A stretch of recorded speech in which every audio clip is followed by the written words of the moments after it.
MIM जहां पर अमर मुसलमानों का जी ध्रुवीकरण कर रही है, वहीं भाजपा भी हिंदू का ध्रुवीकरण कर रही है। तो वो बार बार जहां भी जाते थे तो मुसलमान एक हो जाओ, मुसलमान एक हो जाओ, मुसलमान तुमको बीजेपी मार देगा। क्या हुआ कि हमारे ही क्षेत्रों में एक हाई स्कूल के टीचर को बीओ ने थप्पड़ मार दिया। सीमांचल के लोगों का जो शोषण है, उसके खिलाफ जी मैं हमेशा से आवाज उठाता रहा। नेता है जो कि जनता के दुखते नस पर हाथ डाल रहा है, ये कहीं ना कहीं जी हम लोगों को पीछे छोड़ सकता है। तो मुझ पर 3 झूठा आरोप लगा करके केस जी करके मुझको जेल भेजने का काम किया। राज जो है जनता का सुंदर राज का एक मुहिम आप है। देखना शुरू कर चुके हैं आपका अपना और प्यारा चैनल सेकुलर जनता। दोस्तों, इन दिनों लगातार मैं एक सीरीज चला रहा हूं, जनता का सवाल, और जनता के सवाल को लेकर के ही आपके साथ अलग अलग क्षेत्र के सत्ता के दावेदारों को जोड़ते हैं, जिसमें हम समझना चाहते हैं कि जनता के जो सवाल हैं उस क्षेत्र के, जहां से जो भी प्रतिनिधि या जो भी प्रत्याशी मैदान में है, उनका क्या क्या मिशन प्लान है और आगे क्या करने वाले हैं। इसी क्रम में आज हमारे साथ दूसरे फ्रेम में लाइव जुड़ चुके हैं साबू जमा साहब, जो अमौर के जिला परिषद के प्रतिनिधि रह चुके हैं और साथ ही साथ जन सुराज के बड़े नेता हैं सीमांचल के क्षेत्र के। अगर ताल्लुक से मैं बात करूं, साबू जमा साहब, सबसे पहले स्वागत है आपका सेकुलर जनता के इस खास प्रोग्राम में। आपका भी बहुत बहुत शुक्रिया, और आपने सब जी समय निकाला और हमारे जी सीमांचल के जनता के दुख पर आपने इतना कीमती वक्त निकालने के लिए आपका बहुत शुक्रगुजार हैं। और जी आपके जी सब्सक्राइबर को भी मैं सलाम, आदाब, नमस्कार अर्ज करता हूँ। सबसे पहला सवाल मेरा वही है कि क्योंकि लंबा तजुर्बा है आपका राजनीति में, एडवोकेसी में भी आपका लंबा तजुर्बा है, मैं समझना चाहूंगा जन सुराज ज्वाइन करने के पीछे क्या रणनीति है, क्यों ज्वाइन करना पड़ा आपको? देखिए, जन स्वराज जो है जनता का सुंदर राज का एक मुहिम है। ये सब दोगली राजनीति का मैं पुरजोर विरोध करता हूं, इसलिए आज जन स्वराज में आना मुझको बहुत जरूरी था। क्योंकि जो ऑर्गेनाइजेशन श्री प्रशांत किशोर जी ने आज से 2.5 साल पहले बिहार के जनता के लिए उन्होंने एक ब्लूप्रिंट तैयार किया है।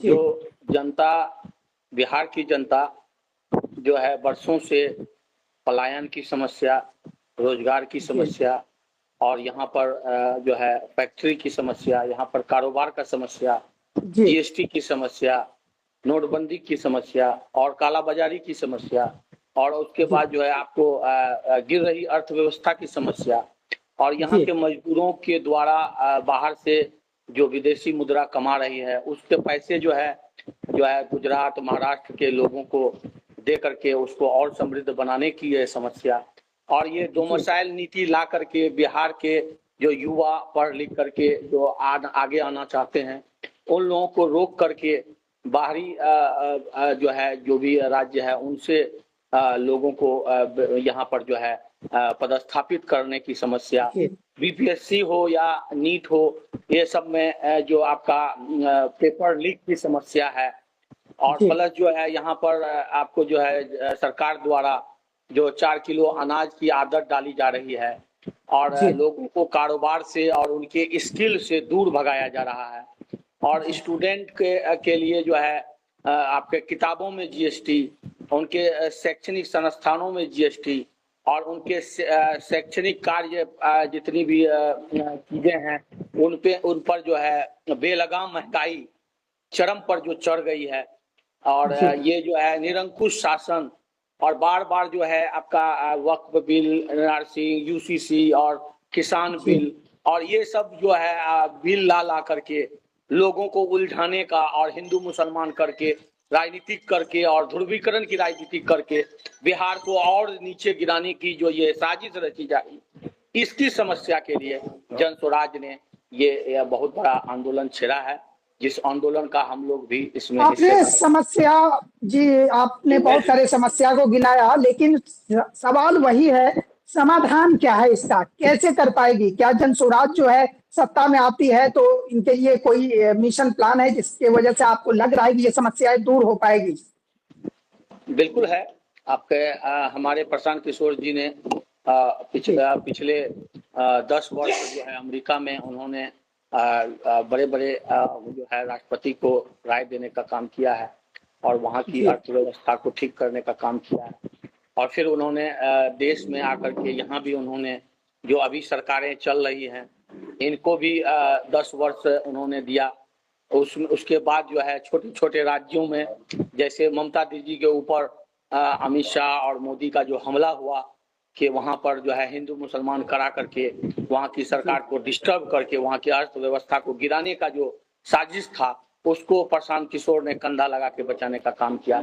फिर उन्होंने 2.5 साल पहले जब देखा कि कई सरकारों को मैं राय देता हूँ लेकिन यहाँ के जनता की जो किसानों का समस्या है, यहाँ की जो है मजदूरों की समस्या है, यहाँ के गरीबों की समस्या है, उसका कोई भी हल नहीं हो पा रहा है, तो उन्होंने बिहार में अपनी ताकत और अपनी हिकमत और अपनी जो है कुव्वत लगाने के लिए उन्होंने कसम खाया हुआ है जो ये मुहिम वो चला रहे। साबुजमा साहब, ये तल्ख सच्चाई है। सीमांचल के क्षेत्र के ताल्लुक से अगर मैं बात करूं, AIMIM वहां बहुत मजबूत है। पिछले बार 5 सीट चुनाव भी जीता था, अच्छा परफॉर्मेंस कह सकते हैं। लोकसभा आपने भी लड़ा था और सीमा किशनगंज ही नहीं अमौर की जनता ने भी आपको नहीं सराहा था। मैं ये समझना चाहूंगा सीमांचल में आपकी नई पार्टी जन स्वराज के लिए क्या स्कोप है? देखिए, आपने बहुत अच्छा बात रख दिया। मुझे याद आ रही है कि 2015 में मैंने एनसीपी से तारिक अनवर के साथ चुनाव लड़ने का आह्वान किया था।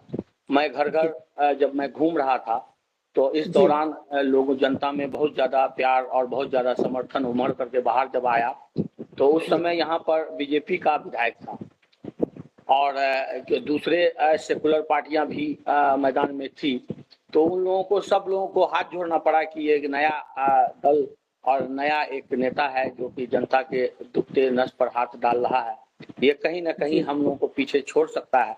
तो मुझ पर 3 झूठा आरोप लगा करके केस करके मुझको जेल भेजने का काम किया ताकि मैं चुनाव न लड़ सकूं। लेकिन लोकतंत्र की खूबसूरती है कि जेल में रहकर भी मैंने नॉमिनेशन देने का काम किया और मेरा चुनाव चिन्ह आया और मेरे कार्यकर्ताओं और जनता ने लड़ा।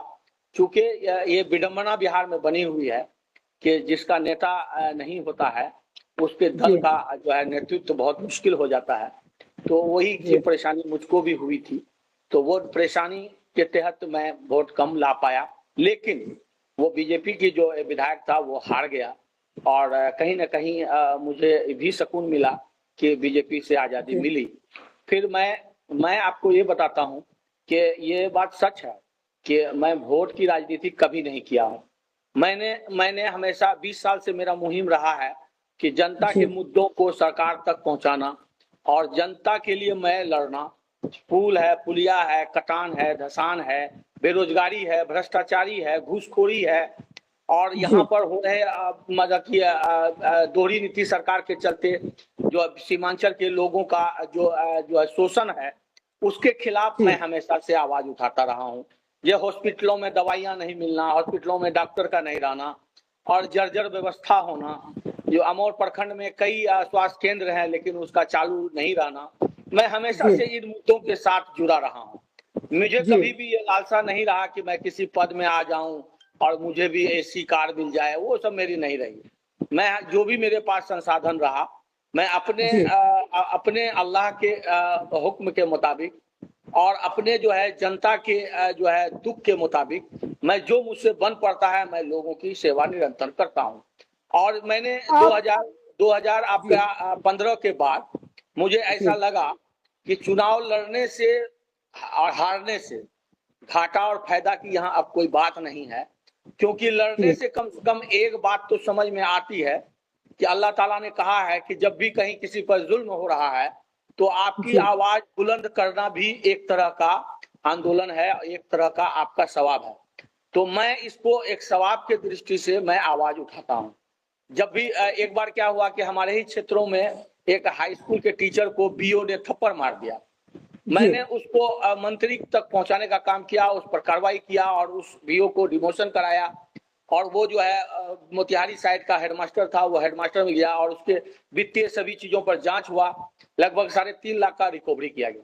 तो मुझे ये खुशी हुई कि एक हेडमास्टर जो समाज को शिक्षित करता है उसको वो भी विकलांग हेडमास्टर था, उस पर थप्पड़ मारना एक तरह का जुल्म है।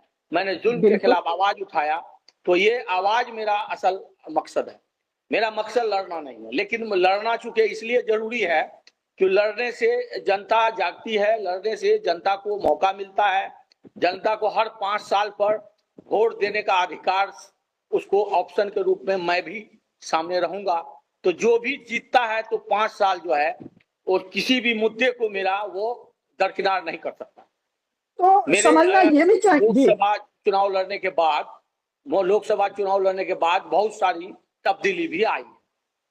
जी, मैं ये भी समझना चाहूंगा कि जनसुराज में आप गए, पहले एमआईएम के साथ काम कर रहे थे। एमआईएम छोड़ने की क्या कुछ वजह रही? और अगर जो है आप ये गिनाएंगे तो साथ ही साथ मैं ये भी समझना चाहूंगा, एमआईएम छोड़ने के बाद, क्योंकि लगातार आप हमलावर रहते हैं, लेकिन जहां आप गए हैं जनसुराज में, वहां के भी राष्ट्रीय अध्यक्ष बीजेपी से ही पैरासूट की तरह आए हैं। इस पर क्या कहेंगे? जी देखिए, आपने बहुत अच्छी बात कही है, क्योंकि ये प्रकाश में सब जनता के पास आना चाहिए था। कि देखिए, जो जब बीजेपी का जुल्म और सितम देश के हिंदू और मुसलमान और सभी कारोबारियों पर जब पड़ा, तो इस बीच में एमआईएम 2015 में जब मैं चुनाव लड़ा था, तो एमआईएम भी चुनाव लड़ी थी। उसमें उसको 1000 वोट मात्र आया था। उस मतलब अमौर विधानसभा से 1000 वोट। जी बिल्कुल। उसमें एक हमारे ही भाई बंधु था, मैं नाम लेना पसंद नहीं करता हूँ, तो वो था, उसने आपका 1200-1500 के बीच वोट था। तो जब मैं 2019 में जब मुझे लगा कि कांग्रेस जो है एक यूनिवर्सिटी के रूप में देश के सामने है, कि जितने भी नेता है उसका ट्रेनिंग करती है और वो जाकर के बीजेपी में जाके शामिल हो जाती है, तो मुझे बहुत घिन आई। जो कि आपने बहुत अच्छा सवाल रखा कि आपको सांसद पप्पू सिंह जो है उस समय बीजेपी में थे, जिस समय की बात बोल रहा हूं मैं 15 की, तो वो 15 में बीजेपी में थे, लेकिन बीजेपी से चूंकि हारे हुए थे वो, तो अचानक जो है 19 में एक सांसद का चुनाव हुआ, तो हमारे ही कांग्रेस के लोगों ने पप्पू सिंह को प्रेजेंट किया और उनको चुनाव लड़ाने का भी काम किया। और चुनाव लड़ाया गया, और लड़ा करके उनको असल बर्बाद करने की साजिश थी, उनको जिताने की साजिश नहीं थी। उनको लड़ा करके बर्बाद करने की साजिश थी कि उनको चुनाव लड़ाया जाए और फिर हरा दिया जाए। यही बीजेपी और कांग्रेस दोनों मिलके फिर पप्पू सिंह को हराने का काम किया था। मैं बदस्ता उस इलेक्शन में कांग्रेस में था, क्योंकि मैं एनसीपी छोड़ करके मतलब कि जिला का ऑफिस सेक्रेटरी के रूप में मैं कार्यरत था उस समय, जिस समय के पप्पू सिंह को 19 में टिकट दिया गया।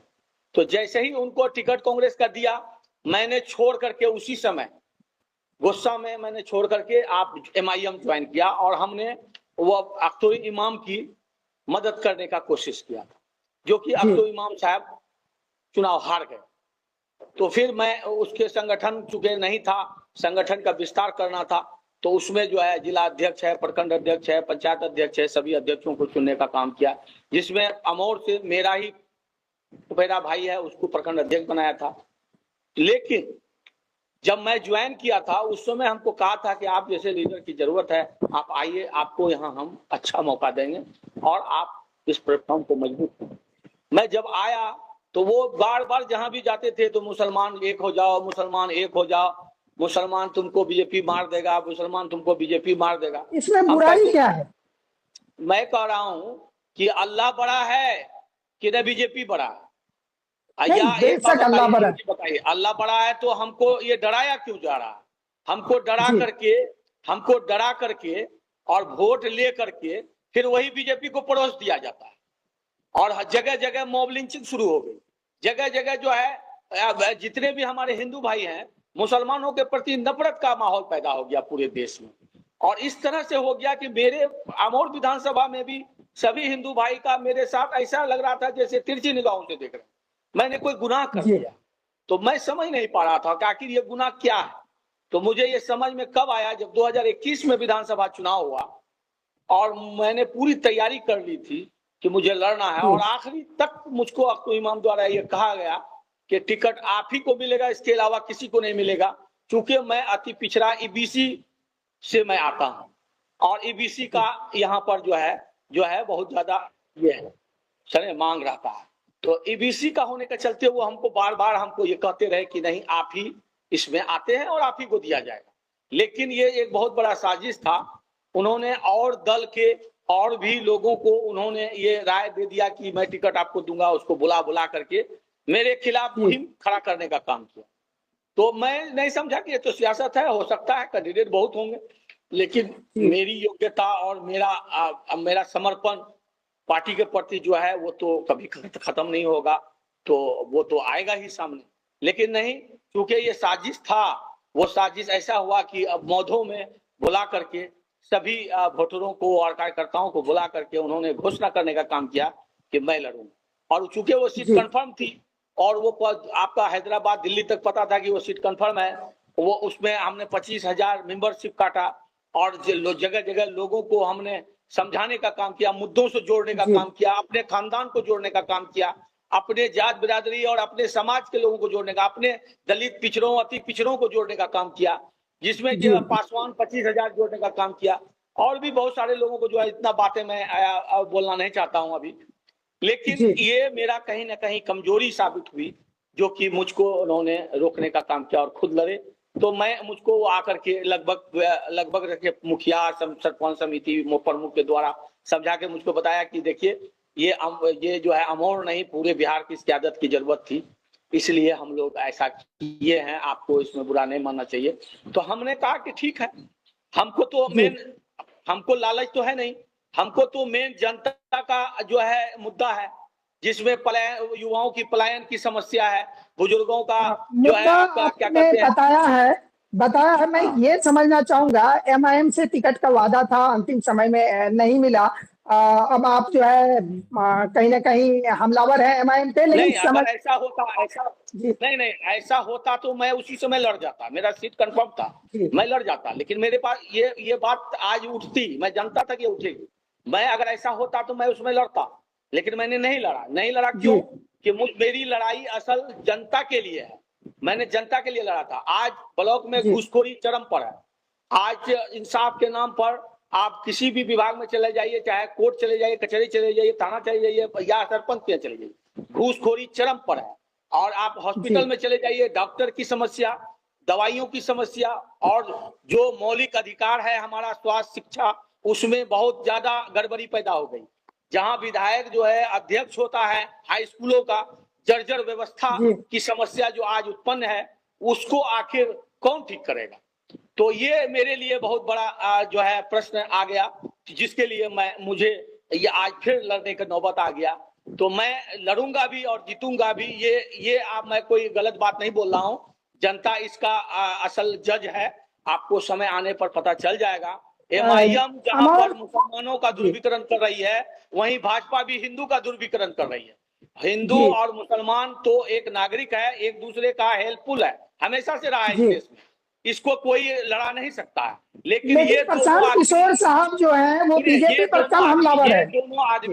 ये दोनों आदमी ऊपर दिल्ली में जाकर के सांठगांठ करते हैं और बीजेपी उनके अब्बा बन करके उनको कभी एनआरसी दे करके विधायक बना दिया जाता है, कभी वक्त भी बन के विधायक बना देगा।